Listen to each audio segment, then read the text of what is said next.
Amid the snow-draped pines of December, a bright red streak stretched like a thread through the cold mist. Elias Hart, a former cavalry scout, had tracked the deer for 2 days until he found an Apache woman trussed upside down, bruised and broken, on the bank of a frozen creek. He drew his knife, cut the ropes, and wrapped his coat around her shoulders. He had no idea that moment would set off the most brutal manhunt of his life.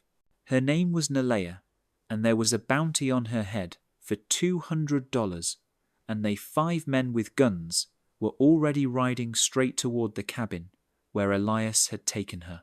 This winter, the snow would not be only white, it would be red as blood. If you want to see what happens when a man who once hunted people risks his life to save them, hit like and subscribe right now. 3 days later, the woman woke up. The mountain cabin was still buried in snow, and Elias was out on the porch, splitting logs. At the first sound inside, he rushed in, colt raised and froze. Nalea crouched in the corner, eyes wild, like a trapped animal. "It is all right." Elias lowered the gun, voice deep and slow. He set the colt on the table, cylinder turned outward, then stepped back. "There is rabbit on the stove."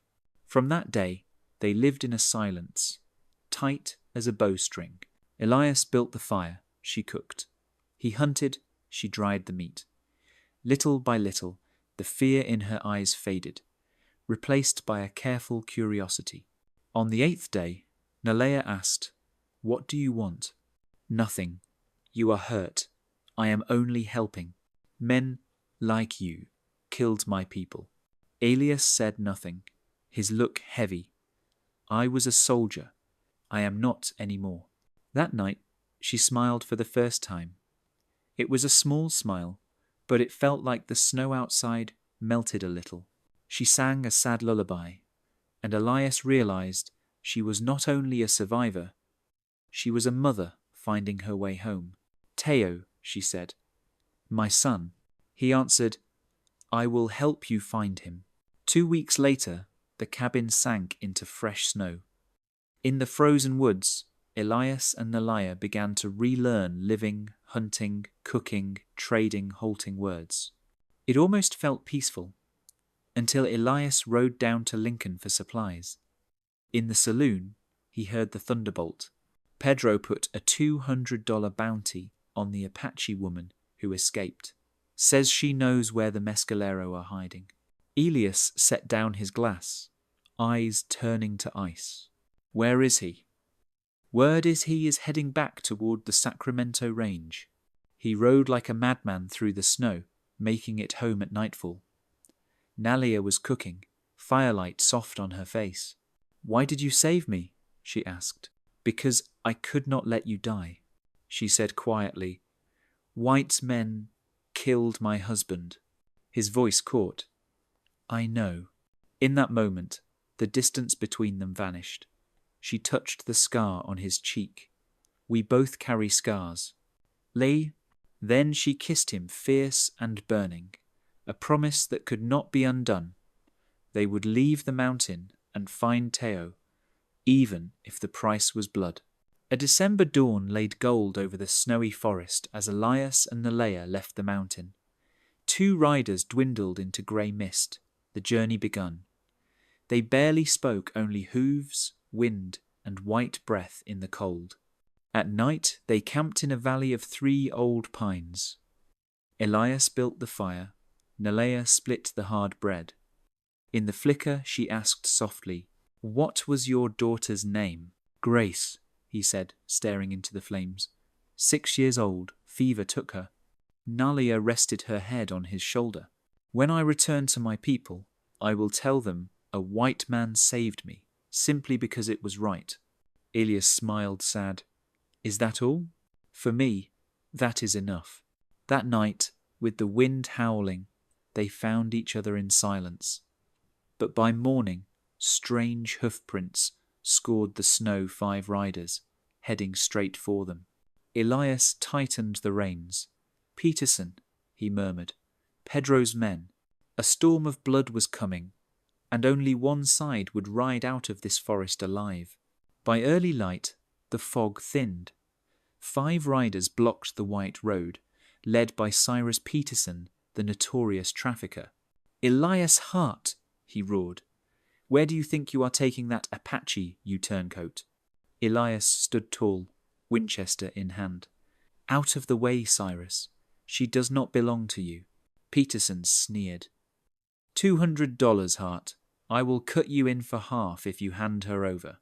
Elias said, cold as iron, "She is a person, not cargo." Gunfire shattered the air. Elias shot first, dropping the man on the left. Nalea answered with 2 rounds to the chests of 2 more. But Peterson fired his bullet, grazed Elias's shoulder, blood splashing the snow. Nalea screamed, lunged, ripped the Colt from his belt. She fired again and again. Peterson toppled from his horse, blood fountaining bright red. The last 2 fled in panic. Nalea knelt by Elias, hands trembling to staunch the wound. "Elias, do not die." He managed a thin smile, lips turning blue. "Your aim is beautiful." And then a flare of light on the ridge. The cavalry of Dutch Kowalski. An old friend, riding hard, carrying a fragile hope through the blood-stained snow. 3 days after the fight, the snow had buried the blood. Stitched and bandaged, Elias rode with Dutch and 3 troopers escorting Nalea south. Ahead, the hide lodges of the Mescalero rose from thick mist. As they dismounted, a cry burst across the camp. "Shima! Mother!" A boy flew into Nalea's arms. She sank to her knees, clutching him, laughter and tears mixing in the cold wind. Elias watched, warmed and aching, a father who had lost his child, now witness to a mother finding hers. An elder stepped forward, eyes deep as mountain stone. "You brought her home," he said. "Because she deserves to be home," Elias answered. "You love her," the elder nodded. Elias did not deny it. Nalea lifted Teo closer. "Teo, this is my friend Elias." The boy stared, then tucked himself against his mother. Nalea placed a hand over Elias's heart.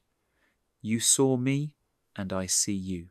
She kissed him, light as wind, a goodbye that needed no words. When she turned away, Elias stood still in the mist, knowing he had given up something priceless and done the only right thing. 6 months passed. June of 1879 poured sunlight over the Sacramento slopes. Elias went back to his old life-mending fences, hunting, drinking cold coffee in a lonely cabin. Until one day, hoofbeats rang along the trail. He looked up and went still. Nalea. She rode a dappled horse, long hair flying, soft buckskin dress fluttering. Her gaze was steady and warm, and Elias dropped the hammer in his hand. "Teo is safe," she said. "He is with family, headed into Mexico. And me," she pressed her palm to her chest. "My heart is not there." Elias stepped closer, voice rough. "If you still want—" She did not let him finish. Nalea pulled him into a fierce kiss. No fear, no lines left between them. In a field blazing with summer, 2 souls once lost finally found each other whole. The West was still unforgiving, but that day it witnessed something that bullets could not kill. A love that survived blood, ice, and hate. The story of Elias and Nalea is not only an escape from blizzards and slavers, it is a fight to reclaim humanity in a violent West. A man who once lived by the gun, and a woman once bound by rawhide, did not meet to destroy, but to heal. Elias saved Nalea from death, but she saved him from the death of his spirit. In a world where hatred feels like the only law, they chose to trust. In the freeze, they chose love. That is why this story matters, because sometimes the bravest act is not pulling the trigger, but holding on to a heart that still knows how to feel. If you believe that even in the harshest places, kindness can take root, leave a like, share, and subscribe, because there are many more wild and human stories like this one ahead. Because sometimes, in the white of winter, a red streak can be the sign of hope.